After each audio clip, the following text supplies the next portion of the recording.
e cekëm një çështje të tillë, duke nisur nga aksidenti tragjik që ndodhi në Durrës me humbjen e jetës së 2 fëmijëve. Innal hamdalillahi nahmaduhu wa nasta'inuhu wa nastaghfiruh wa na'udhu billahi min shururi anfusina wa sayyiati a'malina. Man yahdihillahu fala mudilla lahu wa man yudlil fala hadiya lahu. أشهد أن لا إله إلا الله وحده لا شريك له وأشهد أن نبينا محمدا عبده ورسوله فصلوات الله وسلامه عليه وعلى آله وصحبه ومن تبعهم بإحسان إلى يوم الدين أما بعد.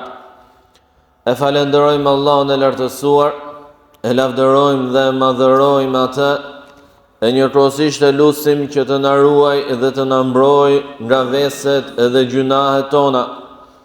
Atë që Allahu e udhëzoi në rrugën e drejtë, askush nuk mund ta humbë prej saj përveç tij, dhe atë që Allahu e humbi nga rruga e drejtë, askush nuk mund ta udhëzojë në të përveç tij.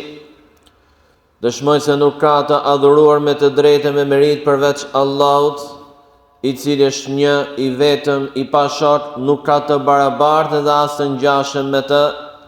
Ai nuk ka nevojë për ndihmëtar dhe nuk ka nevojë për ortak. Gjithashtu dëshmoj se Muhamedi alayhi salatu selam është robi i Allahut dhe i dërguar nga ai për mbar njerëzimin.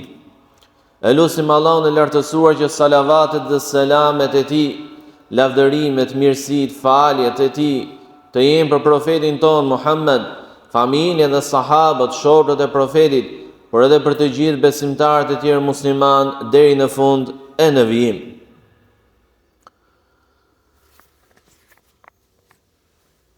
Në shoqërinë tonë ka probleme të shumta.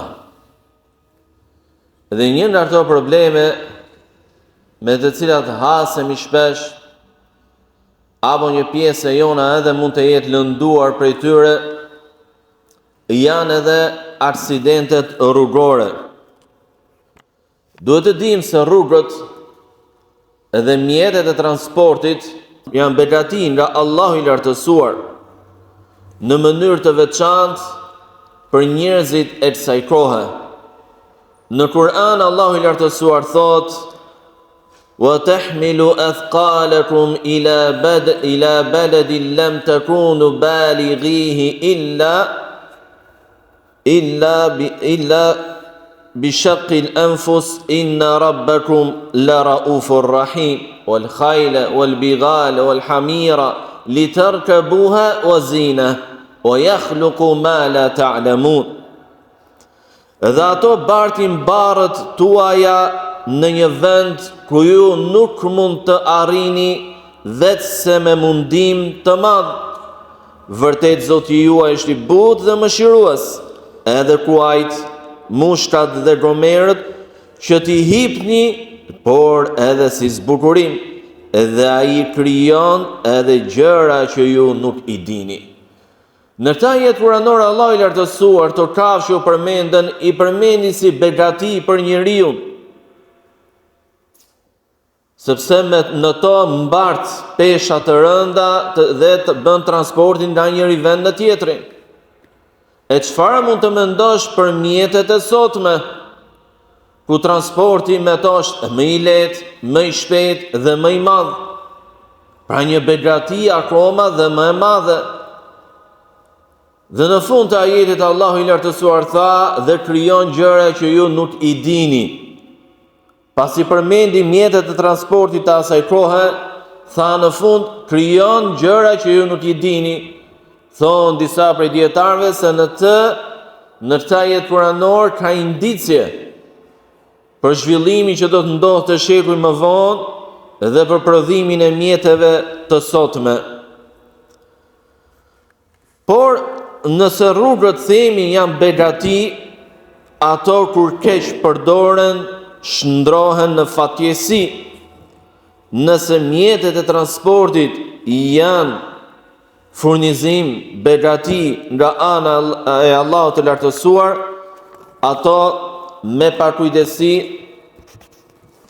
mund të kthehen edhe në dëm dhe fatkeqësi apo në ndështim të rënd. Nuk kalon pothuajse asnjë ditë pa dëgjuar në media të ndryshme aksidente të rënda rrugore në vendin tonë, në mënyrë të veçantë në rrugët që lidhin njëri qytet me tjetrin, mjete që digjen, makina që coptohen, shpirtra që humbin, gjak që derdhet dhe pasuri e madhe që shkatërohet. Njëjtë apo ngjashëm sikur të jemi në një situatë lufte. Nga madhështia e Islamit është se dispozitat dhe ligjet e tij përmbajnë zgjidhje për shumë probleme. Pra kemi një problem. A ka zgjidhje për të në fen tonë? Patjetër që ka. Për çdo problem që ekziston, për çdo problem të ri që mund të lindë, në Islam do të gjesh përgjigje dhe zgjidhje. Sepse kjo fe është e plotësuar, është e përsosur dhe në të ka çdo gjë që i nevojitet njeriut. Por nga bukuria e tij dhe mënyra e veçantë është se Islami problemet i trajton dhe i zgjidh duke filluar fillimisht me shkaqet e tyre. Cilat janë shkaqet e këtij apo atij problemi? Me to merret edhe Islami. Përse për këtë rastit konkret aksidenteve rrugore, duhet të dimë se ai ka shkaqe të shumta, por në këto pak minuta ne përmendim më kryesoret prej tyre. Së pari është konsumimi i alkoolit dhe i drogës. Konsumimi i alkoolit dhe i drogës që është në masë në vendin tonë e në mënyrë të veçantë nga të rinjt. Dhe sipas statistikave, shumica e aksidenteve që ndodhin janë për shkak të tyre. Janë për shkak të tyre. Allahu i lartësuar në Kur'an thot: "Innamal khamru wal maisir wal ansab wal azlam rijz min amali shaytan fajtanibuhu la'allakum tuflihun." Vërtet alkooli, bixhozi, idhujt dhe shorti janë vepra të ndyra nga shejtani, prandaj largohuni prej tyre që të shpëtoni. Së dyti janë shpërqendrimi i shoferëve apo i atyre që ngasin mjetin. Shpërqendrim që nuk ndodh me provokim nga ana e tyre apo pakujdesi nga ana e tyre, por shpërqendrim që mund të ndodh nga efektet jashtë makinës, mjetit të transportit. Edhe për të qenë më të qartë, ne e përmendim akoma dhe më të qartë, siç është lakurisia, djem të rinj në makina luksoze, të dehur nga luksi i tyre, nga euforia e moshës, provokohen nga lakurisia e femrave në rrugë, nga provokimet e tyre, nga sjellja e pahishme e tyre, nga ftesat që i bëjnë në mënyra të ndryshme, gjë që shkakton tërheqjen e vëmendjes, humbjen e vëmendjes, dhe gjitha kjo përfundon apo në shumë raste përfundon me aksidente, me jetë që humbin, me pasuri që shkatërohen. Cila është zgjidhja? Allahu i lartësuar thot: "Wala yubdina zinatahunna illa ma dhahara minha walyadribna bi khumurihinna ala juyubihin." Dhe të mos i shfaqin zbukurimet, bukuritë fizike të tyre përveç asaj që është e dukshme, dhe le t'i vendosin mbulesat mbi krahëroret e tyre. wala tabarrajna tabarruj al-jahiliyyati al-ula. E mos u zbuloni, e as mos u zbukuroni si ato në kohën e ignorancës. Por në të njëjtën kohë urdhëroi besimtarin, njeriu, atë që është në timon, që të ul shikimin e tij. Qul lil mu'minina yaghuddu min absarihim wa yahfazu furujahum. Thuaju besimtarve, ti ulin shikimet e tyre, ti ruajnë nderet e tyre. E të njëjtin urdhër Allahu a dha edhe femrave. Wa qul lil mu'minat yaghdudna min absarihin wa yahfazna furujahum. Dhe thuaju besimtareve të ulin shikimet e tyre edhe të ruajnë nderin e tyre. Një tjetër shkak është edhe rishfeti dhe korrupsioni, ndërkohë që për këtë gjuna dhe padrejtësi efekti i secilës është shumë i dëmshëm për shoqërinë.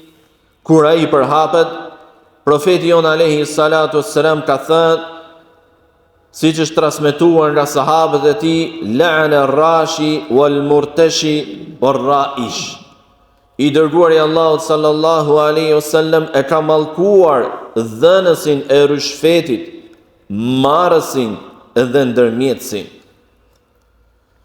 Askush nuk lejohet të marrë lejen për drejtimin e një mjeti, patentën, pa e merituar atë, sepse kjo gjë është shkak edhe për aksidente. Dhe ne jemi koshent se shumë nga ata që marrin patentën apo i kalojnë provimet përkatëse dhe më pas pajisen me lejen e drejtimit të një mjeti, në të shumtën e rasteve i marrin në mënyrë të pamerituar, pa qenë i aftë akoma në drejtimin e mjetit. Dhe kjo paaftësi e tij manifestohet, konkretizohet më pas apo përfundimi i saj është edhe aksidenti rrugor.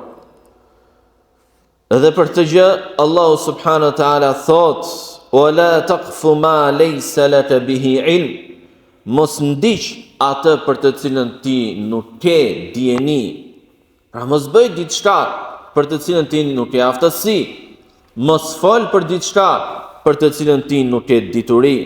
Fas'alu ahla dhikr in kuntum la ta'lamun. Dhe nga shkaqet e tjera të aksidenteve është edhe shpejtësia të pruar. Është edhe shpejtësia të pruar e mjetit. Dhe duke qenë se ne jemi në një vend ku sinjalistika rrugore, cilësia e rrugëve le për të dëshiruar, është shumë e rëndësishme për njeriu, për besimtarin, që të ruaj mjetin e tij, të ruaj pasurinë e tij, por të ruaj edhe jetën e të tjerëve në një rrugë të ngushtë, siç janë përgjithsisht rrugët tona, ku mungon sinjalistika, në një rrugë pa cilësi, me gropa, me kthesa të ngushta të papërshtatshme, të pastudiuara mirë, shpejtësia kthehet në aksidente të rënda. Dhe Allahu i lartësuar i ka porositur besimtarët duke thënë: "Waqsid fi mashik", ji i matur në ecjen tënde. Dhe i ka lavdëruar dhe i ka quajtur nga njerëzit e tij të afërt ata që kanë këtë cilësi. "Wa ibadur rahmani alladhina yamshuna 'ala al-ardi hauna." Dhe robërit e mëshiruesit janë ata që ecin në tokë me qetësi. Një tjetër shkak është edhe përgjumja, lodhja tepërt, deri në atë pikë sa të bën të paaftë, të pamundur të ngasësh një mjet. Dhe profeti sallallahu alaihi wasallam ka thënë: "As-safar qit'atun min al-'adhab." Udhëtimi është pjesë e vuajtjes. Pra ka dhe ai lodhjen e vet, ka dhe ai sfilitjen e vet. Edhe ka thënë: "Inna li nafsika 'alayka haqqa." Trupi yt ka të drejtë mbi ty, apo ka hakun e tij. Pra jepi hakun vetes. mos e rëndo, mos e mundo, mos e lodh veten tënde më të përtej mundësive të tua. Një shkak tjetër dhe ky është i shpesht, është edhe angazhimi i drejtuesit të mjetit me gjëra të tjera, në mënyrë të veçantë me telefonin e tij. Shpesh shohim drejtues mjetësh krejtësisht të pavëmendshëm për njerëzit që janë duke ecur në vijat e bardha, apo për objekte që ndodhen përpara tyre. Kjo për shkak të humbjes së kujdesit, aftësisë së drejtimit, përqendrimit, duke u angazhuar me telefonin e tij apo me dikën në biseda e veprimet e tjera që është në të njëjtin mjet me të. Një tjetër shkak është edhe rruga e dëmtuar.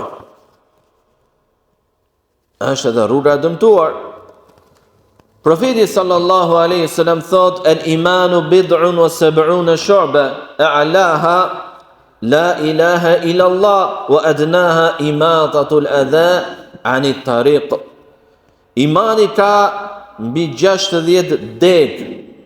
Më e larta prej tyre është fjala la ilaha illa Allah dhe më e ulta është largimi pengesës nga rruga. Kur themi dëmtimi i rrugës, nuk kemi për qëllim vetëm cilësinë e dobët në ndërtimin e saj me gropa të shpeshta, të shumta që vinë më pas. Jo, por edhe me bllokimin e saj. Njerëz të cilët e bllokojnë hapësirën e rrugës me sende, bidona, gur, hekura, që të tjerët për të mos parkojnë apo mos bllokojnë derën e tyre e tjerë, ka të tjera mënyra për ta zgjidhur këtë problem. Kemi qenë dëshmitar vetë se për shkak të objekteve, sendeve të tilla në rrugë, bllokimit të rrugëve, qoftë edhe nga ai që shet, zen trotuarin, zen dhe rrugën para dyqanit të tij me mall. Dhe detyrohen njerëzit të zbresin në rrugë, duke rrezikuar jetët e tyre. Prandaj muslimani duhet t'i japi hakun çdo gjëje. Nuk duhet të shohë vetëm interesin e tij, sepse ka përgjegjësi tek Allahu. Nëse ndodh diçka, dëmtohet jeta e dikujt, pasuria e dikujt, për fajin tënd ke përgjegjësi nesër tek Allahu i lartësuar. Dhe largimi i pengesës nga rruga është sadaka, tha profeti alayhi salatu wassalam. Dhe një tjetër shkak është edhe mungesa e mirëmbajtjes së automjeteve. Ka disa të cilët nuk kujdesen fare për automjetin e tyre. Nëse merr një automjet, atëherë bëj dhe detyrimet që ke ndaj tij. Ty nuk të leverdis, ndoshta dikujt nuk i leverdis, që të bëj shpenzime për të. Thot mirë jam, por kur ka defekt në sistemin e frenimit, apo në diçka tjetër, që mund të sjellë apo mund të rrjedhin prej saj aksidente, je i detyruar të bësh. Dhe jo ti besosh aftësive të tua.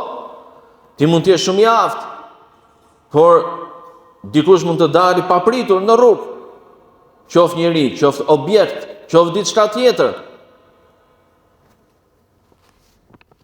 Dhe profeti sallallahu alaihi wasallam ka thënë, prej fatkeqësisë së birit të Ademit janë 3 gjëra: gruaja e keqe, banesa e keqe dhe mjeti i keq. Dhe i fundit prej tyre është mos respektimi i sinjalistikës rrugore apo rregullave të qarkullimit. Duhet të dimë se edhe pse në fen ton nuk kemi argumente specifike që të flasin në këtë mënyrë të shtjelluar që janë rregullat e sinjalistikës rrugore, por kemi rregulla të përgjithshme që i përmbajnë ato. Thot profeti sallallahu alaihi wasallam: "Ma ra'ahu al-muslimuna hasanan fa huwa 'inda Allahi hasanun." atë që muslimanët e shohin, e gjykojnë, e vlerësojnë, e vendosin si të mirë, edhe tek Allahu është e mirë. Wa ta'awanu 'ala al-birri wat-taqwa wa la ta'awanu 'ala al-ithmi wal-'udwan. Bashkëpunoni me njëri tjetrin në të mira dhe devotshmëri dhe jo në gjunahe dhe armiqësi. Këto dhe të tjera rregulla të përgjithshme e përmbajnë edhe respektimin e sinjalisitës rrugore. Mjeti yt mund të jetë shumë i mirë, ti mund të jesh shumë i aftë, por mund të ketë arsye, 1001 arsye të tjera për të cilave mund të shkaktohen aksidente. Prandaj të respektosh sinjalistikën rrugore, të shpëtuar veten tënde nga një pasojë e rëndë, e cila mund të ketë peshë të rëndë nesër në ditën e gjykimit tek Allahu i lartësuar, humbja e jetës së një njeriu, dëmtimi i pronës dhe pasurisë së dikujt e tjerë. أقول قولي هذا وأستغفر الله لي ولكم ولسائر المؤمنين من كل ذنب فاستغفروا إنه هو الغفور الرحيم. الحمد لله رب العالمين والعاقبة للمتقين ولا عدوان إلا على الظالمين والصلاة والسلام على أشرف المرسلين نبينا محمد وعلى آله وصحبه ومن تبعهم بإحسان إلى يوم الدين. Ne si besimtar i frikësohemi mbi qyrjes së Allahut mbi të gjitha, dhe jo mbi qyrjes së mjeteve të ndryshme teknologjike. Dhe i frikësohemi Allahut për ato që i kemi në amanet. Jeta jonë është amanet. Jeta e njerëzve që udhtojnë me ne është amanet. Jeta të tjerëve që janë pranë rrugëve të udhëtimit është amanet. Mjeti, kjo begati që Allahu ta dha, është amanet. Prandaj, ne si musliman, kur i zbatojmë këto rregulla me një nijet të tillë, ne shpërblehemi për to. Pra zbatimi i rregullave të tilla, kujdesi, ruajtja për çështjen për të cilën folëm, nuk është thjesht një edukat në ecje, një rregull, një sistem, një mënyrë në ecjen, por për ne si musliman, me anë të një nijeti, qëllimi të mirë, shndrohet në adhurim. Adhuron Allahun e lartësuar. Pra, nisur nga kjo gjë, ne jemi më primar për të qenë më të kujdesshëm. Ne jemi më primar për të qenë më larg, dhe njerëzit apo pjesa, kategoria shoqërisë me më pak aksidente rrugore. Dhe për të mos u zgjatur nga ajo që përmendëm, e cekëm një çështje të tillë, duke u nisur nga aksidenti tragjik që ndodhi në Durrës me humbjen e jetës së 2 fëmijëve. Ku një nga shkaqet, apo dhe më tepër shkaqe, janë pikërisht ato për të cilat folëm. Dhe zgjidhja e tyre është në fe.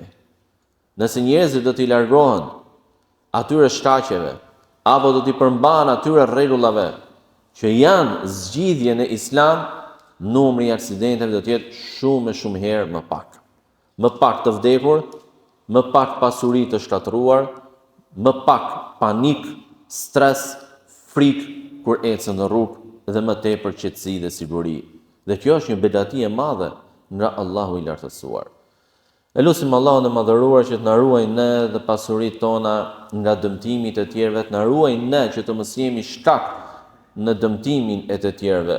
E lutim Allahun e madhëruar të na bëjë nga banorët e xhenetit, na ruajë nga zjarri i xhehenemit, na lehtësojë llogarinë në ditën e vështirë të gjykimit. Na japi neve mirësi në këtë botë dhe mirësi në botën tjetër. Allahumma salli ala Muhammedin wa ala ali Muhammed, kama sallaita ala Ibrahim wa ala ali Ibrahim innaka Hamidum Majid. وبارك على محمد وعلى آل محمد كما باركت على إبراهيم وعلى آل إبراهيم إنك حميد مجيد وأقيموا الصلاة